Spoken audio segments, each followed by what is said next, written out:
Just hire a video editor. Have you ever been given that advice? I know I've been getting it a bit since I've made my last few videos where I've been talking about how I've been quite burnt out as a YouTuber over the past few years from going way overboard with my videos. And as a solo content creator, the fact is you spend the majority of your time doing video editing. That is like literally the largest chunk of your job. So video editing, therefore, is one of your biggest problems. How can you get the most out of your video edits and not waste time in the process, especially on content that isn't resonating? So I want to explore the idea of hiring a video editor. Is it a good idea? So I've got a few trains of thought about this. It's something I have done in the past. I think it was like between 2018 and 2020, I was working with videographers a fair bit on my content because I thought, okay, my channel is starting to resonate, it's starting to grow, get some traction. I'm going to reinvest some of the profits I was making into the video production. And so I hired a videographer, and as I was traveling, I would hire videographers in every city I'd go to. And while at the time, it felt like, oh, I'm living the dream lifestyle as a YouTuber. I'm the next Peter McKinnon. Cringe. Something that I totally overlooked from that phase of my content creation journey was the ROI equation, return on investment. Like I talked about in my video last week, when you're a content creator, something that people totally overlook is the concept of ROI. Are you getting a return from the investment you're making in your content? And that investment is both your time, but also it's money. And when you're actively spending money to create content, that's even more of an investment you're making into your content. And therefore the ROI equation gets more slanted towards the investment side than the return. And as YouTube is a platform that is hard to monetize unless you've got really good business savvy, the more you invest in it, the more skin you've got in the game. And the more you're going to be disappointed when you don't get the return from that investment. So over the years, even though I was hiring videographers everywhere I went, and I would even hire a videographer and editor throughout 2020, 2021 to help me with my content, the actual time and money it took me to work with a videographer and editor to work on my content, to edit like me, wasn't paying dividends of what I was investing even in that.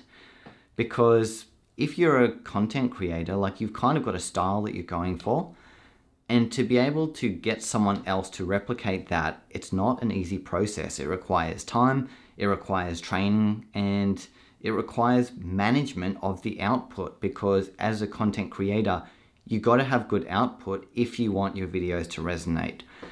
And to get someone else to create the same output that you can create as a content creator is hard. You've got to train someone. It's like creating a clone of yourself in another person to make the same stylistic and creative decisions. And that's an investment. It takes time, it takes money, and more often than not, I've found when I've worked with videographers and editors is they can't do as good of a job as me. And I can admit part of that is my perfectionist mindset, my tendencies to just want everything my way and to create the perfect piece of content. But at the same time, as a creative, you've got to have your own unique style, your own flavor, and that comes from curating the content yourself. Personally, I find that to be part of the job. It's like one of the essential components of being a content creator is crafting your work. It's like you've got a sculpture. Do you start with a big block of clay or a small block? Do you start sculpting it from the top or the bottom? How hard do you press on the clay? All of these are creative decisions you make around your content, but they're your decisions to make. When you outsource that to someone else, you're essentially telling them, okay, use this kind of block, start here, press this hard, and so on. And that's something that creates just as much work in telling someone else to do it than it would take you to do yourself. And that's something I found over the years, is I just spent so much time, admittedly, again, I was being a perfectionist, but I spent so much time having to micromanage and correct work that others did of my work that it totally destroyed that ROI equation. That's the first aspect of it. The second aspect is, again, like you've got to have your own unique feel to your content. You've got to have that creativity. As a content creator, the word creative is part of create and creator. And part of that's in the shooting and part's in the editing as well. You've got to be able to mold your creative vision, and you can't do that when someone else is molding the sculpture. So that's the first aspect, is like, I just find the reason I've been able to have success on YouTube, and I still think I'm nowhere near where I could be. I'm nowhere near fulfilling my potential right now. However, I have done something.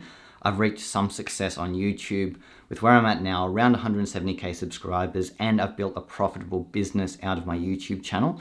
So I do see it as a success, but I do think when you delegate the creative side of creative work, there's no you left in it. It's like you're taking the you out of your work. And I don't think that's a good move, personally. People don't resonate with other people's styles, other people's work. It's not your work. It doesn't have your authority stamped on it.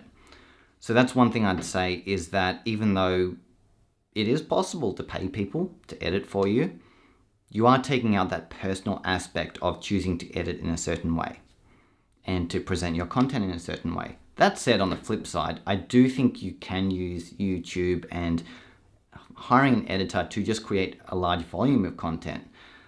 There are lots of businesses out there that use videos and videographers to just create the bare minimum standard of video that it takes to market their products. And it's not about being a content creator for them. It's all about business.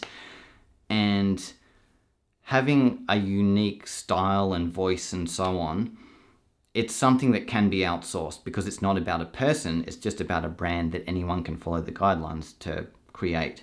But those also feel less personal, like they don't have that intimate personal connection and style that a solo content creator would have.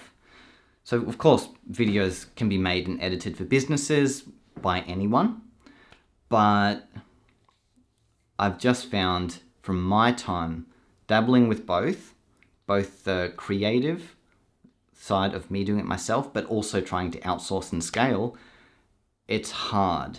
It's really hard to have like a standard of work that you can get someone else to do. And while there are talented editors out there for sure, it's not on the level that you would be able to produce yourself.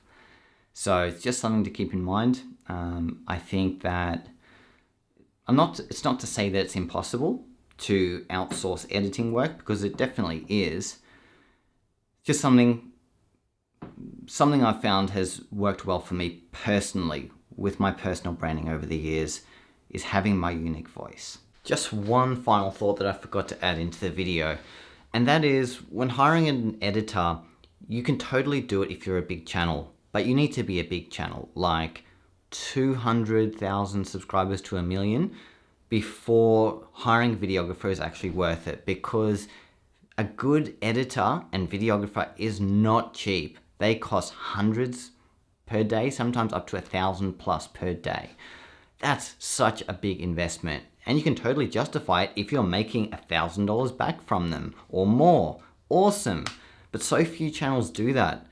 And I think a mistake I made early in my career was I invested in those higher level videographers and editors, but in reality, the return I was getting from the gradual ROI I got from YouTube ad revenue, course sales, affiliate sales, and so on, it was nowhere near what I was investing. I was way over investing in that concept of outsourcing my creative work.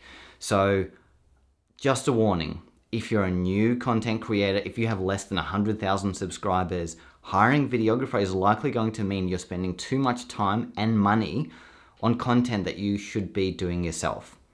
You don't want to be losing money, you at least want to be breaking even, but you can't even break even really unless you're doing business on a high level and you're seriously getting returns, tangible returns, where you can see the money coming in from every video. It's like, I paid $1,000 on a videographer for this video or an editor for that video, and I got $5,000 return from it. Therefore, it was a good investment. But then even still, it's like, was it because of the videographer or was it because of you having the following and the video idea? So it is a high level thing. Like, honestly, I'd really recommend this for channels that are like 1 million plus.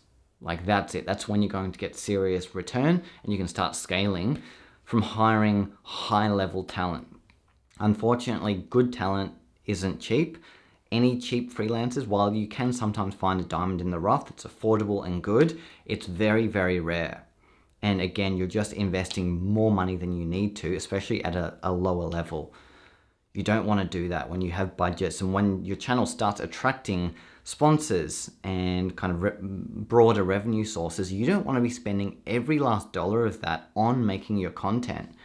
You want to have some in your bank, in your pocket. You've got rent to pay, you've got a mortgage to pay, you've got food to put on the table. So if you're spending all of that just for the sake of outsourcing, when in reality, all you need to do to get better ROI of your videos is reduce your workflow time. Do simple 1 or 2 take videos like this video here. That's a much better move, so you're not sending yourself broke. You can't be a starving artist forever, especially when you're actually getting success on YouTube and making videos. You've got to have money in your own pocket. So another reason why it's important not to overinvest in your business, even with my business at the level it's at now. And my business has helped me do pretty well in life. I've been able to buy a house and live a good lifestyle. But even now, I'm cautious not to waste a single dollar on anything, on subscriptions I don't need, on videographers and freelancers, people in general that have helped me with my business over the last few years. So many of them, like when you really crunch the numbers, haven't delivered the investment that I've put in them. And that's where you need to ask yourself, is what I'm investing in paying dividends or not? And with something like video editing, it's a high cost of entry skill for a low tangible return in terms of what that extra production value gives to your video that leads to your return financially. So just a warning, don't invest if you don't have to. Do everything yourself, at least to begin with, but simplify your workflow. Don't be a perfectionist like I was for so many years, where I had to make every video the fanciest thing ever, and I would even hire videos and take money out of my own pocket to fulfill my perfectionism so I could make like $100 on this video. It's like, is that really worth a week of my time? Don't become a delusional content creator like I was, thinking you're the best and you can just spend hundreds, thousands of dollars on a video because like, yeah, I'm the next Peter McKinnon, man. Yeah. No. It's all about sustainability. You've got to make sure every decision you make is financially sustainable and that it's growing your empire and not making it plateau or even go down. It's all about sustainability. So that's my final thought. Let me know what you think. See you in the next one.